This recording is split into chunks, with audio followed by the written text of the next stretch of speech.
Hello everyone, ಇದು ಸಂಡೆಯ mini vlog ಆಗಿರುತ್ತೆ.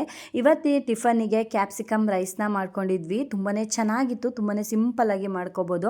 So ಅದನ್ನೆಲ್ಲ ಮಾಡಿಕೊಂಡು ಟಿಫನ್ ಎಲ್ಲ ಮುಗಿಸಿ, ಇನ್ನು ಇವತ್ತು ನನ್ನ ಹಸ್ಬೆಂಡ್ ಬರ್ಡೇ ಇತ್ತು. ಸೊ ಹಾಗಾಗಿ ಅವರಿಗೆ ರವೆ ಉಂಡೆ ಅಂದರೆ ಸಿಕ್ಕಾಬಟ್ಟೆ ಇಷ್ಟ.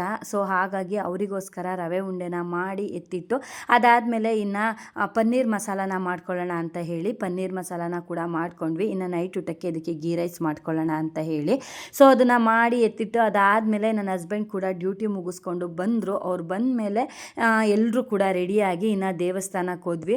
ನಾವು ಅದೇನೋ ಗೊತ್ತಿಲ್ಲ, ಯಾವ ಟೈಮಲ್ಲಿ ದೇವಸ್ಥಾನಕ್ಕೆ ಹೋಗ್ತೀವೋ ಗೊತ್ತಿಲ್ಲ, ಹಬ್ಬ ಮತ್ತು ಸ್ಪೆಷಲ್ ಡೇಸಲ್ಲಂತೂ ದೇವಸ್ಥಾನಕ್ಕೆ ಹೋಗ್ತೀವಿ. ಸೊ ಹೋಗಿ ಬಂದ್ವಿ. ಅದಾದಮೇಲೆ ಇನ್ನು ಬರ್ತಾ ಅಂದವೇ ನಾನು ಕೇಕ್ನ ತೊಗೊಬಂದಿದ್ವಿ. ಸೊ ಹಾಗಾಗಿ ಒಂದು ಸಿಂಪಲ್ಲಾಗಿ ಒಂದು ಕೇಕ್ ಕಟ್ಟಿಂಗ್ ಮಾಡಿದ್ವಿ.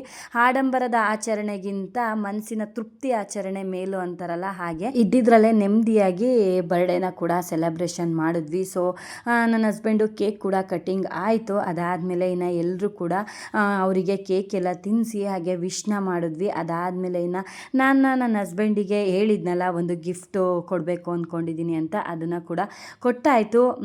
ಅದಾದಮೇಲೆ ಇದ್ರದ ಕಂಪ್ಲೀಟ್ ವಿಡಿಯೋನ ಇವತ್ತು ನನ್ನ ಯೂಟ್ಯೂಬ್ ಚಾನಲಲ್ಲಿ ಆಲ್ರೆಡಿ ಅಪ್ಲೋಡ್ ಮಾಡಿದ್ದೀನಿ. ದಯವಿಟ್ಟು ಇಂಟ್ರೆಸ್ಟ್ ಇದ್ದವರು ಒಂದು ಸಲ ಚೆಕ್ ಮಾಡಿ.